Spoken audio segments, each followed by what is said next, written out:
Act 1, Scene 1. Exterior, field in Ireland, dusk, 990 AD. Open on a girl in a grassy fen, surrounded by trees somewhere in southern Ireland. She's about 18, skinny, with long, straight, blonde hair, dressed in dirty peasant clothes. She stares at a snake through the uneven, open weave of an upside-down handmade basket. The snake lays on the ground, coiled, ready to strike. A skinny boy steps up next to the cage. He has dark, curly hair and thick, dark eyebrows. He's about 19 years old. The boy speaks to the girl. You have to focus. Look deep into her eyes and command her to obey. The girl looks from him and back to the snake, staring intensely at it. Their eyes are locked and she says something in Parseltongue. The snake rises and slides its head through a large hole on the roof of the basket and slithers into the girl's outstretched hand. She watches the snake as it coils around her wrist, and she looks up at her smiling brother.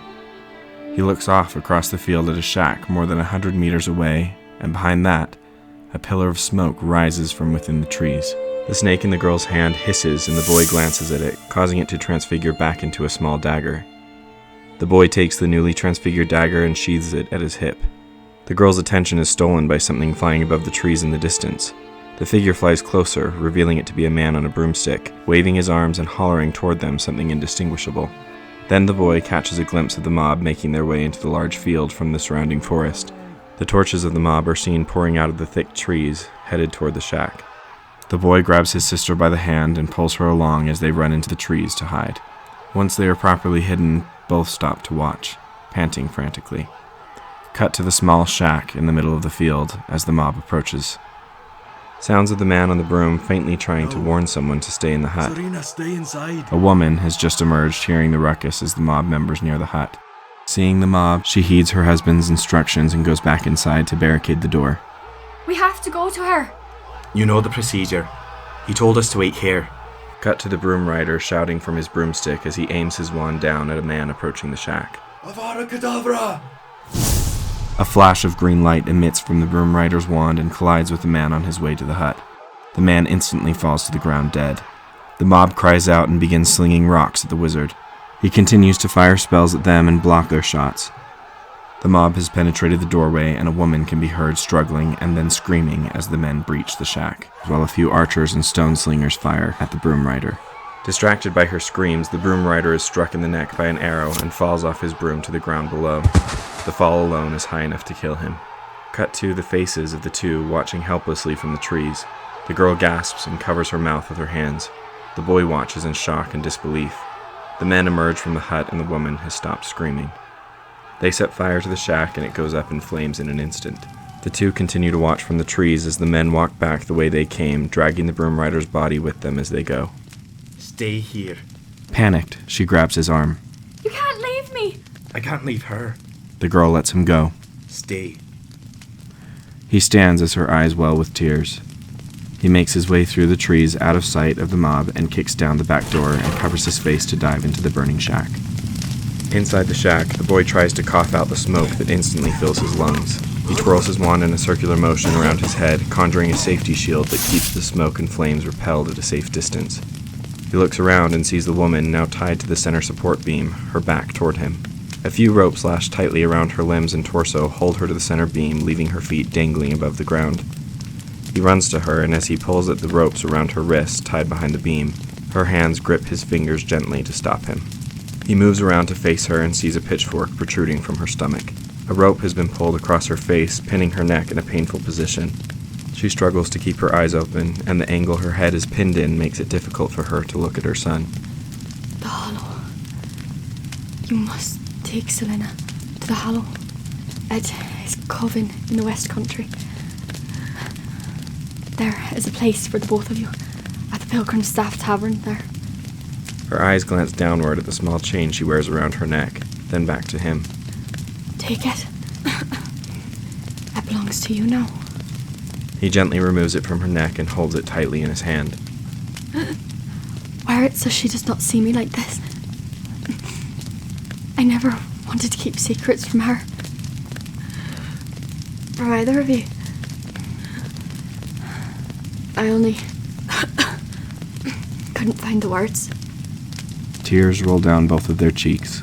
She forces a faint smile as blood begins to seep from the corner of her mouth. You know the spell. He carefully kisses her cheek and then backs away, raising his wand at her.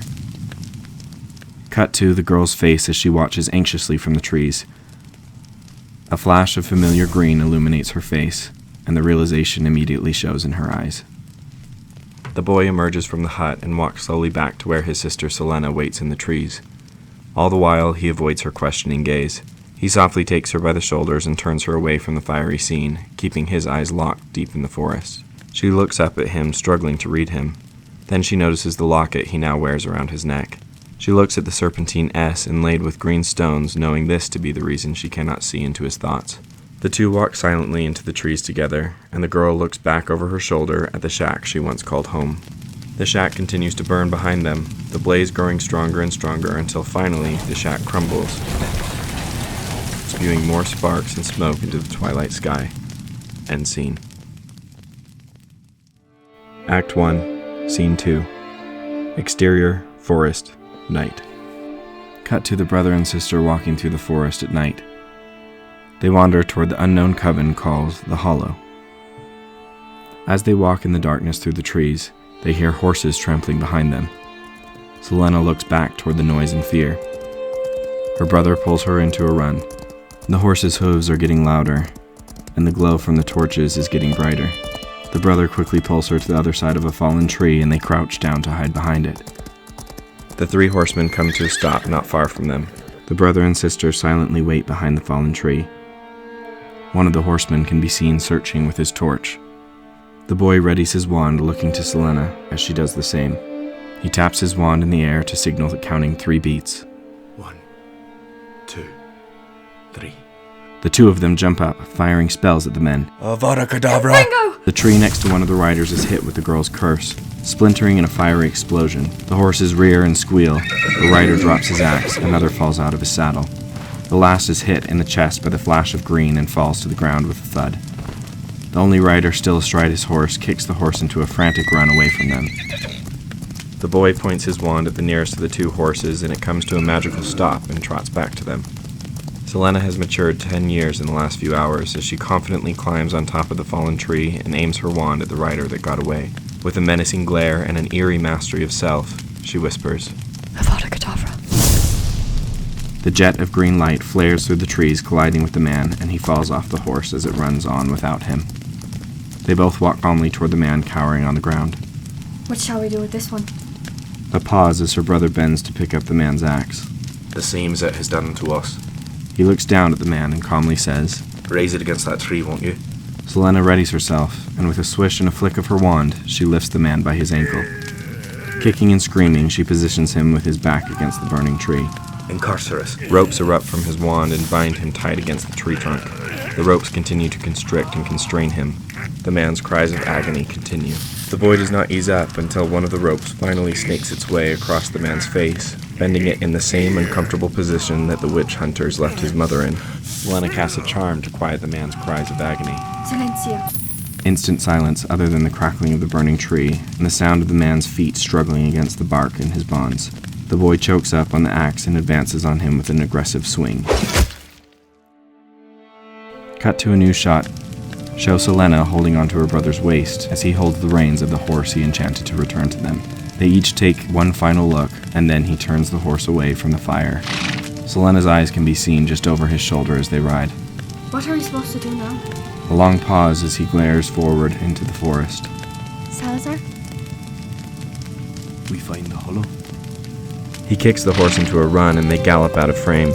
The camera focuses on the burning tree with the shape of a charring corpse pinned there by an axe.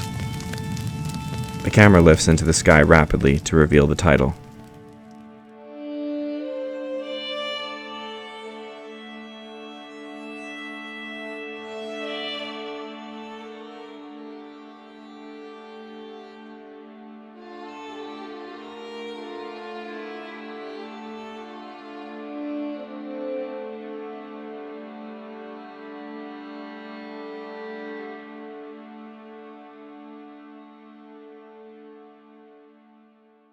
Silence.